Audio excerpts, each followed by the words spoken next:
Hey guys, it's been a while since I've posted anything long form on YouTube here, but I've been wondering what it'd be like to just shoot some raw videos of the sheep out here. I don't have a massive flock, but I am trying to grow and learn and let my sheep live the good life and share it with the world, I guess, if that is what I need to do. So I like to try new things and I like to get better at what I do if I can, but I also like to keep things simple. And for that reason, this is just going to be a raw video. Editing is not something I just love to do. So,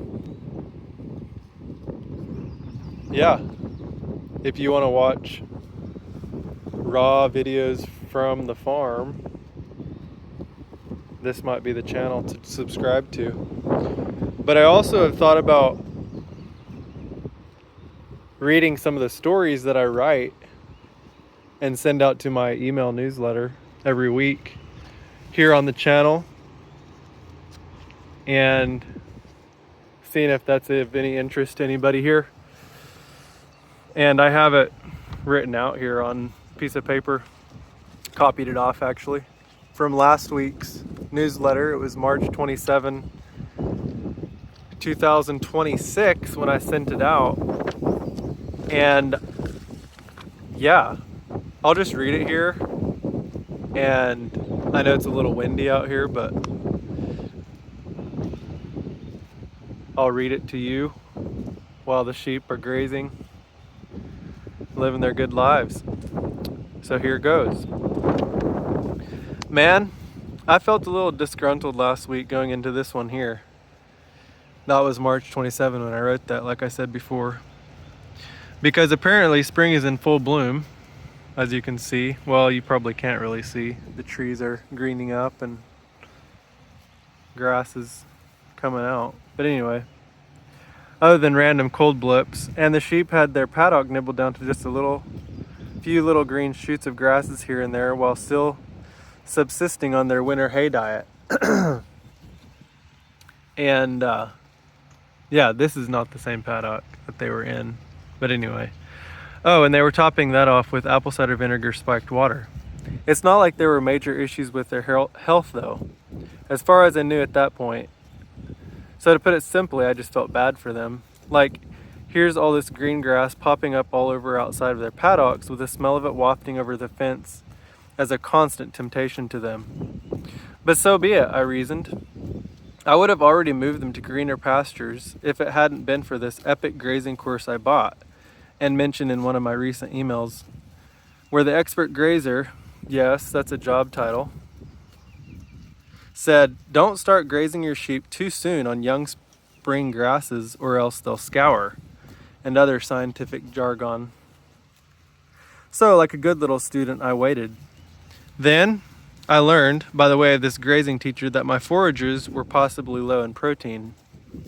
The problem I didn't know they had, because their poop was too dry and fibrous, too much undigested hay. And apparently that's not the best for them. They need more protein to keep their rumination stations humming like God designed them. But not too much protein, it has to be the perfect ration. So what to do? Put them on the young, protein-richer spring grass? No, it's too early, I now, expertly calculated.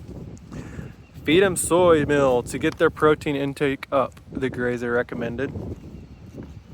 Okay, I thought, no, I won't do that. My sheep are grass-fed. But there was another one on his list, good old alfalfa hay. Sorry though, I sadly pondered. We here in this Kentucky, Tennessee area don't really grow much, if any, alfalfa hay. So that's not much of an option.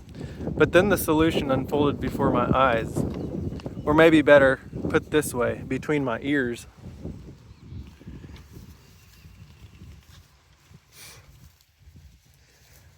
I thought of my farmer friend over at the raw milk dairy I and 100 or more others own parts of cows at. That's a true story. Because they have cows, duh, and they feed supplement with an organic alfalfa hay. So after a text and a call and eventually some stuffing of this said organic alfalfa into some garbage bags, I was in business. Or whatever. The sheep's poop business was going to be in business. When I plopped those bags into the paddock, of course their little noses caught a whiff of it and immediately attempted an attack on it. It must have smelled good to their protein-lacking souls. Hey, buddy. What y'all doing?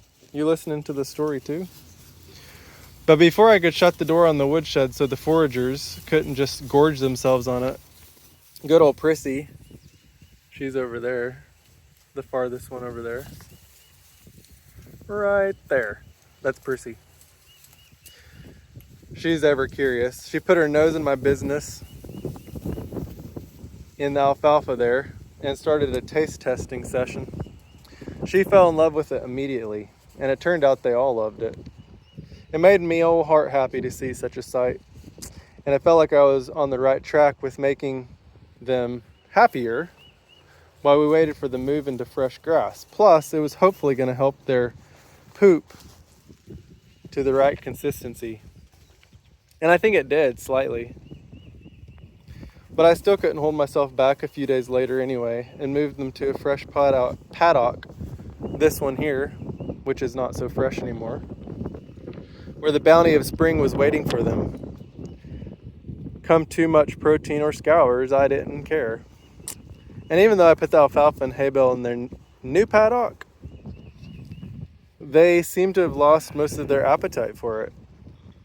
According to my poop squishing analysis I've been implementing though, it's looking like their current foraging frenzy is balancing out nicely, so far.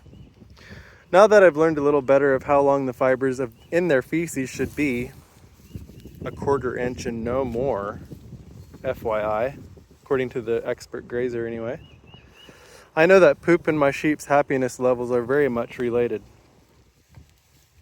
That and a few other things I'm learning along the way. Signed off by Jordan Taves, me, the shepherd here at the Foragers Farm. So yeah, if you enjoyed this little story, thank you. And see you in the next one.